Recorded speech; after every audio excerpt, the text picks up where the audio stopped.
வணக்கம். இன்றைய முக்கிய செய்திகளை விரைவாக பார்ப்போம். அமெரிக்கா ஈரானில் நடத்திய தாக்குதலை தொடர்ந்து உலக சந்தைகளில் சரிவு ஏற்பட்டுள்ளது. கச்சா எண்ணெய் விலை பேரலுக்கு $77 தாண்டியதால் எரிபொருள் அதாவது பெட்ரோல், டீசல் விலை உயர்வு குறித்த கவலை அதிகரித்துள்ளது. தமிழக அரசு நலம் AI வாட்ஸ்அப் சேவையை அறிமுகப்படுத்தியுள்ளது. இனி அரசு மருத்துவமனைகளில் OP முன்பதிவை வாட்ஸ்அப் மூலமாகவே எளிதாக செய்ய முடியும். இதனால் மருத்துவமனைகளில் காத்திருக்கும் நேரம் குறையும் என்று தெரிவிக்கப்பட்டுள்ளது. தனியார் பால் நிறுவனங்கள் லிட்டருக்கு $4 வரை விலையை உயர்த்தியுள்ளன.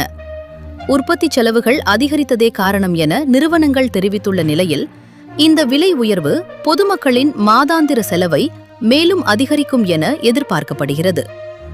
தமிழகம் முழுவதும் உள்ள அனைத்து தனியார் பள்ளிகளும் தங்களது கல்வி கட்டண விவரங்களை பள்ளி அறிவிப்பு பலகையிலும் அதிகாரப்பூர்வ இணையதளத்திலும் கட்டாயம் வெளியிட வேண்டும் என்று சென்னை உயர்நீதிமன்றம் உத்தரவிட்டுள்ளது.